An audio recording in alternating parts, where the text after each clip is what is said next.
Welcome to our Chapter 9 videos. We're going to do Chapter 9 a little bit differently. We are going to be uploading videos every single day after school, and it is going to be your responsibility to watch it in the evenings to learn the lesson, and then when you come to class, you will be working on your homework and asking myself or Ms. Burbridge any questions that you may have. So you can pause the video at any time that you would like. You can rewatch it if you didn't get what we had talked about. But again, like I said, it is your responsibility to make sure that you understand the lesson. That way when you come to class, you are able to start working on the lesson. All right, so Chapter 9 is about quadratic functions. If you remember from our previous chapter, Chapter 8, that a quadratic function is when the polynomial has a degree of 2, such as in this example. So all of our polynomials in this unit will have a degree of 2. They are referred to as quadratic functions. So this whole lesson 9.1 is about the introduction to quadratic functions. They have many properties that we will be learning about now.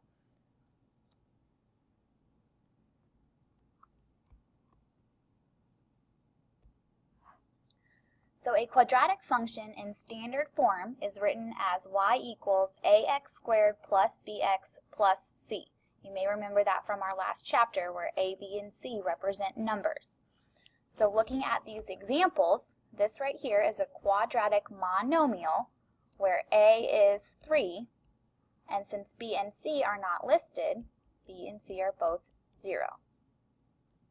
In this second example, this is a quadratic binomial because it has 2 terms. A would be 1. There is no middle term with the x, so b is 0, and c is 9. And in this last example, this is a quadratic trinomial where a is 1, b is negative 1, and c is negative 2. Okay, we're going to start writing some vocabulary that you're going to need to know throughout this chapter. What I would recommend is once we finish with one of the words, you can go ahead and pause it and get it copied down on your notes as well. First one we're going to talk about is a quadratic parent function. This is the simplest quadratic function. The simplest quadratic function, an example of that is y equals ax squared.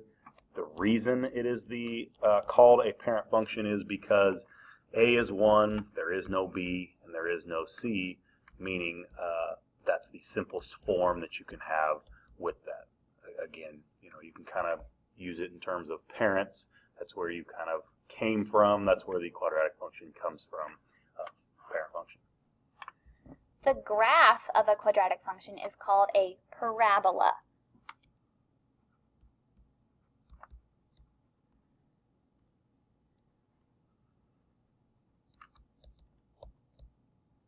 A parabola is a U-shaped curve.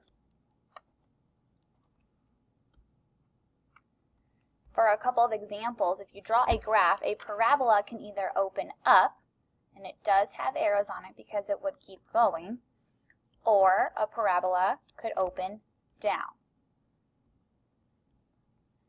Okay, these are examples of U-shaped curves called parabolas. It's the graph of a quadratic function. Just like with a linear function, we would have a line.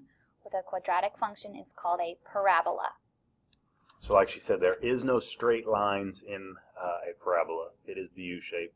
That U-shape does have an axis of symmetry. Like I'm sure you've learned in middle school, a line of symmetry is something that cuts something in half, and that's exactly what an axis of symmetry does to a parabola. It is the line that divides the parabola into 2 matching halves. And you'll see it on a graph sometimes, or the way you can draw it in is a dotted line that goes through your parabola, cutting that U in half. A way that we abbreviate that is we write A period, O period, S period. So again, if you're talking about the axis of symmetry, you can just write A period, O period, S period equals, and then write the equation for that. Notice that our axis of symmetry is a vertical line. Since it is a vertical line, it is going to be going through an X point, so it is going to be X equals and then whatever number it might be going through. So for example, the one that we just drew there would be approximately x equals 1. The vertex is the highest or lowest point of your parabola.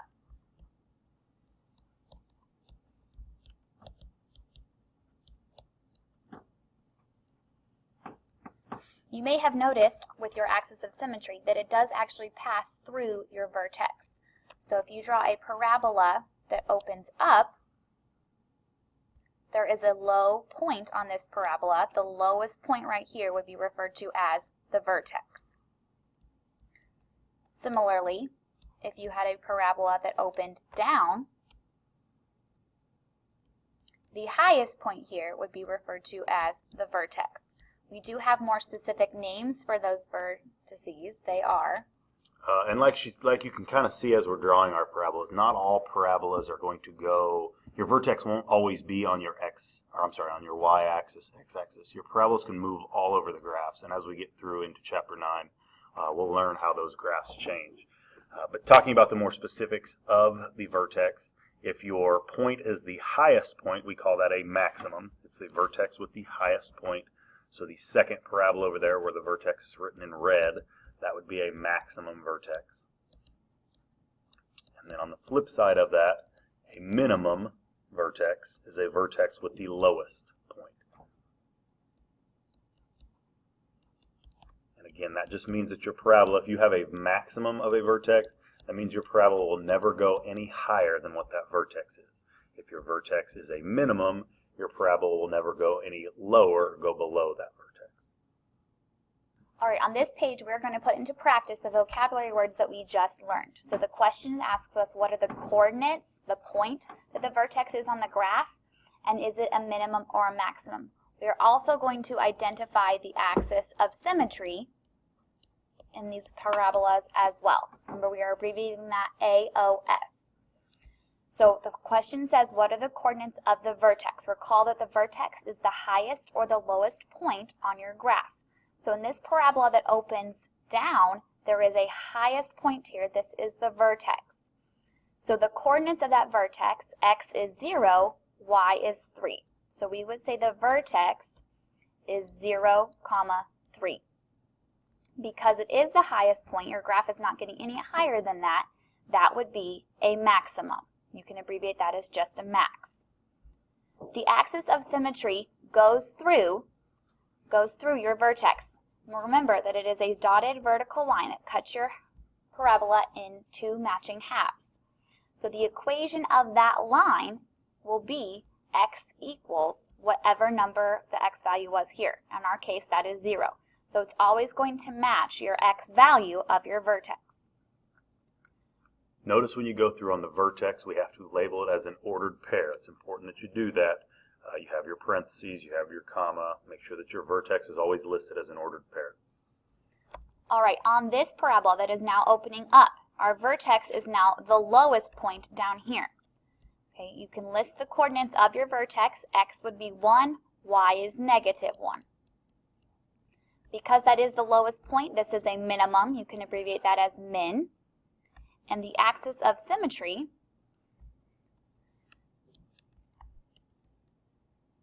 goes through your vertex as a vertical line. It is passing through that x value, so the equation of the axis of symmetry would be x equals 1.